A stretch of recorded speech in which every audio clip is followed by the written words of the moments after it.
Calaroga Shark Media. Hello, I'm Johnny Mac with your daily comedy news. Jimmy Fallon watched Biden's speech and said it was a very graceful speech, and then Biden surprised everyone by announcing his candidacy for 2028. Colbert said, Trump has said a lot of crazy stuff, but there's an explanation for that. He's crazy. Jimmy Fallon, again, I don't know if you saw, Melania is putting out a tell-all book. We'll see how tell-all it's going to be. He said at Melania's request, her book and Trump's book will be in the same store, but sold in separate sections. Cracked with the headline, Comedy Has a Netflix Problem. Netflix is a joke, but for all the wrong reasons. All right, Matt Solomon, what's your premise here? He quoted Neil Brennan appearing on the Joe Rogan Experience. I'm competing with everything that's ever been made. Is my new special better than The Godfather and every comedy special? Rogan said, yep, all the old stuff, all the new stuff, everything all together. It's an insane time just to try to captivate people's attention now. It's an insane proposition. There's just so much available. Crack took this premise. The biggest conundrum Netflix poses for comedy is the same one that Lorne Michaels has at SNL, embracing controversial comics embroiled in public scandal. Shane Gillis tells homophobic, racist, and sexist jokes on podcasts. NBC kicks him off, but Michaels will sponsor his triumphant return, all in the name of social relevancy. Netflix is even worse. Sure, it produces pro-LGBTQ plus documentaries. It's right there in your comedy queue next to transphobic specials from Dave Chappelle and Ricky Gervais. Where does Netflix stand? Wherever it can to drive cultural conversation, even if that means playing both sides of the culture wars. Robbie Praw, who runs Netflix Comedy, says some people's favorite thing to do on a Saturday night may be to watch a Dave Chappelle special, but for some people it may be Taylor Tomlinson or Mae Martin or Sarah Silverman or John Mulaney or Chris Rock, and we don't want to block those choices for our members. Cracked writes, maybe a subscriber hasn't jumped on the service for a while, but what the heck? They're probably curious why everyone is so mad at Matt Rife or Tom Segura or Rob Schneider. It's a natural desire to see what all the fuss is about. As it's turning out, Netflix is a joke, but for all the wrong reasons. I don't agree with the premise of the article. First of all, Netflix is a commercial enterprise. They're going to put on the most popular stuff. If Comedian X is popular, they'll get a Netflix special. I mean, I guess at some point something would be so extreme that Netflix or a different streamer would be like, we don't want to sponsor the... I don't know, horrible thing you can imagine comedy tour. At some point there's a line, and maybe I'm just living here on Old Man Mountain or White Dude Mountain. I look at the Netflix offerings, and I think it's pretty broad. And again, you don't have to watch these things. Is Netflix putting in front of you? Probably, possibly. I don't know. If I go to your house, I don't think they surface the same things that you see if you log in as me. I know sometimes I log in as a different family member, and they have like a whole different list of shows I didn't even know exist. So who knows?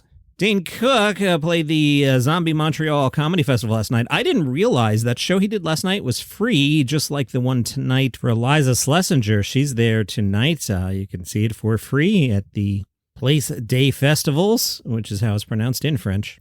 Dane Cook told the Montreal Gazette, there's no better feeling in the world than sharing a career, especially one in the third decade. You could be outrageous. He probably got dragged a few times because it was sensational, and it was fun for the media to do that. You start flying steady, but lo and behold, I fall in love, and not only is it a love story, but it's one where I truly want to share the rest of my life and the rest of my journey with this woman, and I hope that feeling is mutual. Dane no longer feels like he has something to prove, he says. I think at some point I turned a corner from all that stuff. I found myself to be a friend, to be in kind of a mentor position, be it at a club or speaking on the seminar circuit about my philosophy and certainly the things that help me keep my integrity during every which way. Now I get to be a sounding board for someone who was maybe where I was when I was in my 20s. There are a lot of people who try to take you someplace you don't want to go. It feels great to give support to others. That's what keeps me going these days. Also, I have a fire still raging creatively inside of me. I'm tenacious. When I wake up in the morning, I have an agenda I want to see through. But the big difference is that now I want to share all of that with my wife. It's nice to be in this place. I think it's time for the Dane-assance. Let's get a major Dane Cook comeback. That'd be great. Chad Daniels just had his Netflix special Empty Nester. He now stars in a new PETA video with a fellow comedian Kelsey Cook, who is also his partner. They imagine a world in which humans are treated like outdoor cats and remind viewers of the video that life-threatening dangers to outdoor cats are no laughing matter. In the video, Chad Daniels is shooed outside by Cook and left to fend for himself in the not-so-great outdoors. In character, he says, do you have any idea how many diseases I can get out here? Hookworms, ringworm, rabies, ticks, toxoplasmosis. And some other words I can't pronounce. I'm going to catch something I can't even pronounce. Oh, that's funny. I didn't read that next sentence ahead. There were two words here like pasteurellosis. I might have got that in Campbell. How do you pronounce Campy? All right. Lalala. Is that even a word? That's like an LOL. Anyway, Daniel says in the videos, ear mites, feline herpes virus. If I get herpes because of you, I'm going to be angry, is what he says. PETA points out that in addition to terrorizing, maiming, and killing billions of birds and other small animals every year, cats, allowed to roam outdoors, are at risk of ingesting poison, contracting fatal diseases, enduring violence and abuse at the hands of cruel people, being attacked by predators, being hit by cars, or falling victim to many other dangers. Chad Daniels in the video in character says, if I live inside, my life expectancy is 12 to 20 years, but you leave me out here, I'm not going to make it to my 5th birthday. Daniels and Cook join a long list of comedians, including Mark Maron, Kathy Griffin, Nikki Glaser, Sarah Silverman, Ricky Gervais, Amanda Seales, and Bill Maher, who have teamed up with PETA to promote kindness to animals. Tig Notaro talked about her 2013 album. Tig Notaro told Vulture of that album, it was a gut punch to get when I was in the depth of my grief, losing my mother. Her death was very unexpected. To lose your mother and then 2 days later get a survey asking how your stay in the hospital went, I was so mad. I was deeply, deeply upset. I really can't listen to Live, the name of that album now, because people think it was such a hard period of time for me, but it's more so that it was like a 20 or 30-minute open mic. When I was doing interviews, they would do lead-ins with my material, and I'd take my headphones off, and the interviewers would be like, oh, I'm sorry, it must be hard. And I'm like, no, it's that it's not polished at all. I'm glad people enjoy it, but I don't want to hear this. I remember that night, I was shocked that I was getting laughs because I was so truly down and out. I didn't have a lot of faith in my ability to make any of that funny or faith in anything. Truly, my pants were falling off. My underwear was falling off. I was malnourished. I was so sick. I was struggling. I was devastated. John, you just did stories about, Tig in a sad place and a cat being killed in the street back to back. This show's not much fun today. Can you pull it out before the break? I will see what Sam Morril has for us. Deadline asked Sam about his podcast he does with Mark Norman called We Might Be Drunk. The question, what has podcasting done for your career? Sam said, it's helped my reach and my audience, but it's hurt my stand-up. I'd really love to never podcast again if I could. I do feel pressure to do them because everyone's doing them. And I've had people tell me I'm crazy to feel this way, but I do feel people will forget me and move on. And maybe that's the case, maybe not. But I didn't get into comedy to be a radio type guy. That's funny. I didn't get into radio to be a comedy type guy. We're like opposites, Sam. I want to write screenplays and act. Not be an actor, but act in my stuff. And I want to make movies and TV shows. Stand-up is number 1. But those are 2 and 3, and I'm going to do it one way or another. It's going to happen. It might take another couple of years. I have stuff in the works. I wrote a movie with Mark. We're shopping that. I think it's really funny. It's kind of a throwback 90s buddy comedy. 2 good friends who can't catch a break. 2 liquor salesmen. There was a sitcom I was developing, and I'm working on the pilot for that now.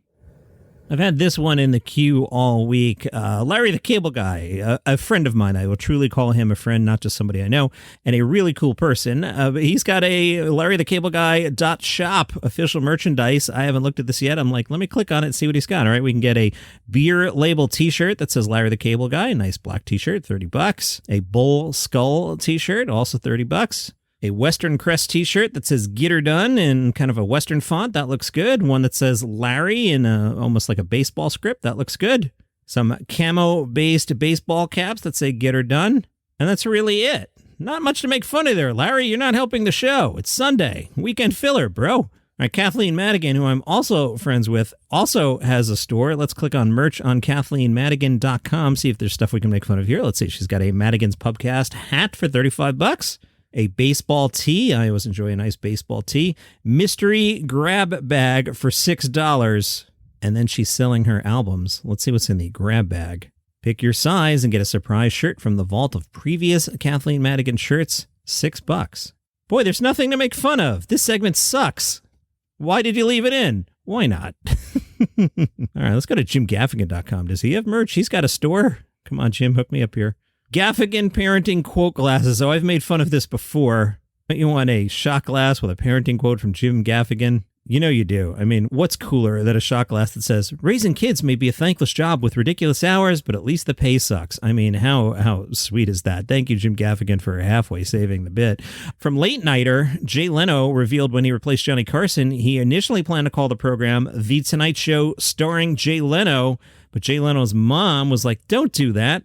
To be fair to Jay Leno, the previous incarnations of the show were Tonight, starring Steve Allen, Tonight, starring Jack Parr, and The Tonight Show, starring Johnny Carson. Jay quoted his mother saying, oh, starring Jay Leno, listen to you, Mr. Big Shot. You're getting too big for your britches. 2 weeks later, I changed it to The Tonight Show with Jay Leno. That's why it changed, because of my mother.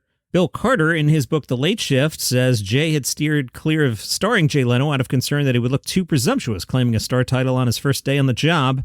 Conan O'Brien went with The Tonight Show with Conan O'Brien. Jimmy Fallon calls his The Tonight Show starring Jimmy Fallon.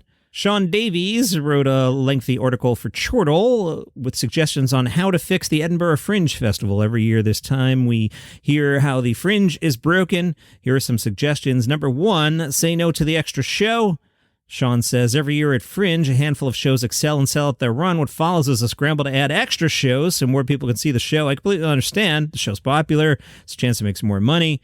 Most comedians would be thrilled for the show to be so popular, but what they don't realize is they're actively taking audiences from other shows. Their desire to make a bit more cash is taking money directly out of the hands of their colleagues and friends. I mean, good luck with that plan. You're going to tell a comedian, don't make more money so other people will come see a different show? Maybe, possibly, perhaps the top-level famous comedians might be that cool, but somebody gets a hit show, they're going to sell as many tickets as possible. Suggestion number 2, name your sponsor. Sean says, recognize your privilege and tell people about it. How can you afford to be here doing what you do? Did you win the lottery? Do you have generational wealth? Just be honest about your position. Okay, and fine. No problem there. Tip number 3, offset your profits with equity. Sean writes, I recently had an email from an established act who apologized for being middle class. They said they were making some jokes about privilege in their new show and had a realization that it wasn't enough to joke about. They'd been well paid for a recent job and asked if they could make a donation. Obviously, I bit their hand off. Any money coming in goes directly towards supporting working class comedians. I'm not asking everyone who makes a profit to donate to Best in Class, but you can if you want. I know some acts who directly support working class acts by paying for their PR or venue, but I'd like to see production companies, PR companies, and venues setting special tariffs for working class acts. It's not, that's like, hey, Joe Rogan, I know you're making a lot of money. You know, it'd be kind of cool if you could throw some money over to support daily comedy news. Come on, Joe, we're both talking about comedy on our podcast. We're the same. You're just more famous. Come on, hook me up. No, it doesn't work that way. Stop. And I'm seeing some buzz on Matt Lyons for poking fun at outdoor stereotypes. His videos are doing well in the algorithms. Lyons roasts outdoor enthusiasts like hikers, skiers, and people who can afford to live in Aspen. He has 500,000 fans on Instagram, another 250,000 on TikTok. Lyons says, my videos are about things that I'm guilty of myself. I totally have a tattoo of a mountain on my forearm. It's so cliche. I thru hike. I also poke fun at what I've observed over the years. I understand sometimes we don't realize how niche our communities can feel and how inaccessible we can make them seem to outsiders the way we talk. I want my jokes to make people feel a little more self-aware rather than making them think they're wrong for the way they act. Which outdoor community gives you the most feedback? Lyons says, the past winter was crazy with Colorado skiers chiming in. I did an East Coast versus West Coast video and another one about people who live in Aspen. I noticed that ski culture really latched on those videos and people started going at each other in the comments section. For every 100 comics that are like, oh man, this is totally me, there's one person who seems like they've had hurt feelings. Look, you say enough words into the mic, somebody's going to not like what you said.